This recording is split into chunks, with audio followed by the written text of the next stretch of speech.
Japan की कहानी वाकई में तरक्की और ठहराव की एक अविश्वसनीय दास्तान है।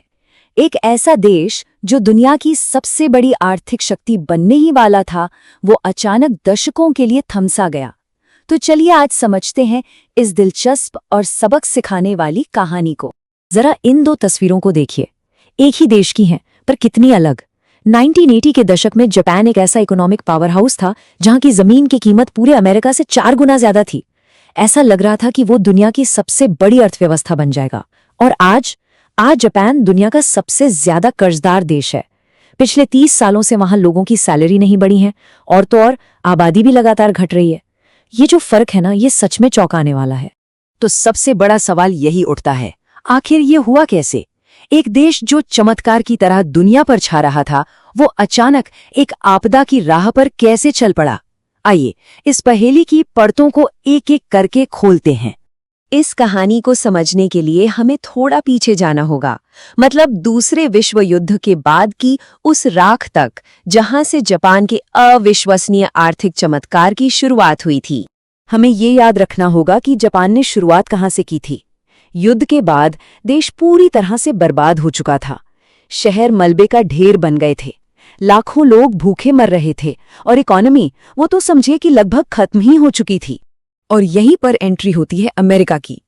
देखिए, अमेरिका को एक डर था कि कहीं ये तबाह और हताश जापान कम्युनिज्म की तरफ न चला जाए। तो जापान को एक मजबूत कैपिटलिस्ट देश बनाने के लिए अमेरिका ने एक 3 स्टेप प्लान बनाया। पहला, जापानी फैक्ट्रियों में अरबों डॉलर झोंक दिए। दूसरा, उन्हें स्टील और इलेक्ट्रॉनिक्स बनाने की पूरी टेक्नोलॉजी दी। और तीसरा, जो सबसे जरूरी था, अपने विशाल बाजार के दरवाजे जापानी सामानों के लिए पूरी तरह से खोल दिए। और ये प्लान ये उम्मीद से कहीं ज्यादा कामयाब रहा। ये आंकड़े देखिए, ये हैरान करने वाले हैं।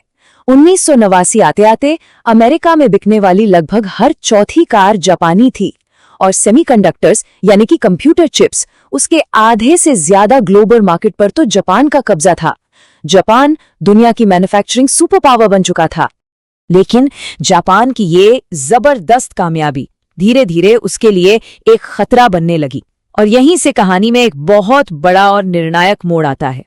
अमेरिका में एक तरह की घबराहट फैलने लगी। आम अमेरिकी लोगों को लगने लगा कि ये जापानी कंपनियां उनकी नौकरियां छीन रही हैं। गुस्सा इतना ज्यादा बढ़ गया था कि अमेरिकी ऑटो वर्कर्स टीवी पर लाइव जापानी कारों को बड़े बड़े हथौड़ों से तोड़ रहे थे। इस बढ़ते गुस्से और तनाव के जवाब में 1985 में अमेरिका ने जापान को एक समझौते पर साइन करने के लिए मजबूर किया। इसका नाम था प्लाजा अकॉर्ड। इसका सीधा सा मकसद था डॉलर को जापानी येन के मुकाबले कमजोर करना, ताकि जापान का सामान अमेरिका में महंगा हो जाए और लोग उसे खरीदना कम कर दें। इसका असर कितना जबरदस्त था वो इस स्लाइड में साफ दिख रहा है। 1985 में जहां $1 में 260 येन आते थे, वहीं सिर्फ 2 साल बाद 1987 में $1 में सिर्फ 130 येन रह गए। मतलब जापानीज सामानों की कीमत अमेरिकी बाजार में रातों रात लगभग 2 गुनी हो गई। अब इस झटके से उभरने के लिए जापान ने जो कदम उठाए ना, उसने अनजाने में इतिहास के सबसे बड़े आर्थिक बुलबुलों में से एक को जन्म दे दिया। अपनी एक्सपोर्ट इकोनॉमी को बचाने के लिए जापान के सेंट्रल बैंक ने इंटरेस्ट रेट्स को बहुत ज्यादा कम कर दिया। सोचा कि कंपनियां सस्ता कर्ज लेकर नई टेक्नोलॉजी में इन्वेस्ट करेंगी। लेकिन यहाँ एक बहुत बड़ी गलती हो गई। लोगों और कंपनियों ने वो सस्ता पैसा इनोवेशन में नहीं, बल्कि स्टॉक मार्केट और जमीन खरीदने में लगा दिया। इसका नतीजा ये देखिए, जापान का स्टॉक मार्केट निकेई 225 जो 80 के दशक की शुरुआत में 6000 पॉइंट्स पर था, वो 1989 में लगभग 39,000 पॉइंट्स के शिखर पर पहुंच गया। सोचिए, एक दशक से भी कम समय में 6 गुना से ज्यादा की उछाल। और रियल एस्टेट का बुलबुला तो इससे भी ज्यादा अविश्वसनीय था। एक वक्त ऐसा भी आया जब यह अनुमान लगाया गया कि जापान की सारी जमीन की कुल कीमत पूरे अमेरिका की सारी जमीन की कीमत से 4 गुना ज्यादा है। ये सोचने में भी अजीब लगता है। और फिर जैसा कि हर बुलबुले के साथ होता है, ये भी फूटा। सरकार को अपनी गलती का एहसास हुआ और उसने घबराकर अचानक इंटरेस्ट रेट्स 2.5% से बढ़ाकर सीधे 6% कर दिए। और बस ताश के पत्तों से बना ये पूरा महल भरभरा कर गिर गया। अब हम कहानी के उस हिस्से में आते हैं जहां इस तबाही के बाद का लंबा और दर्दनाक दौर शुरू होता है। और एक ऐसी सरकारी गलती की बात करते हैं जिसने इस दर्द को दशकों तक लंबा खींच दिया।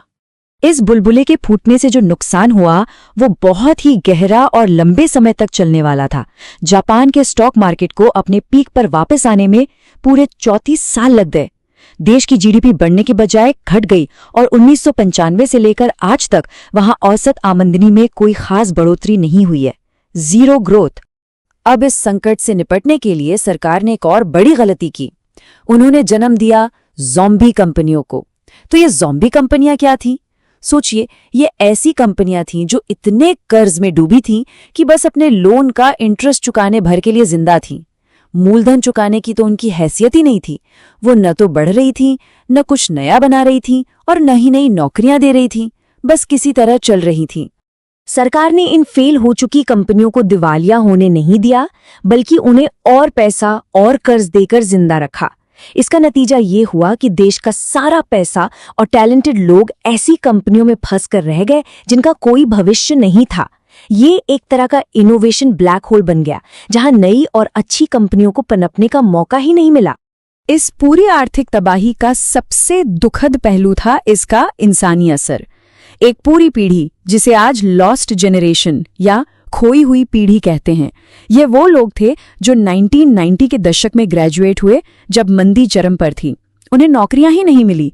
उन्हें दशकों तक छोटे मोटे कम स्किल वाले काम करके गुजारा करना पड़ा। और आज जब वो लोग 50 साल के हो चुके हैं तो उनके पास लीडरशिप रोल्स के लिए जरूरी अनुभव ही नहीं है। इसकी वजह से जापान में एक बहुत बड़ा स्किल गैप पैदा हो गया है। तो जापान की इस पूरी कहानी से, इस खोई हुई पीढ़ी की दास्तान से हम क्या जरूरी सबक सीख सकते हैं? 3 सबक बिल्कुल साफ हैं। पहला, ज़ॉम्बी कंपनियों की कहानी हमें सिखाती है कि मजबूत दिवालियापन कानून कितने जरूरी हैं ताकि फेल हो चुकी कंपनियों से पैसा और टैलेंट नई और इनोवेटिव कंपनियों में लग सके।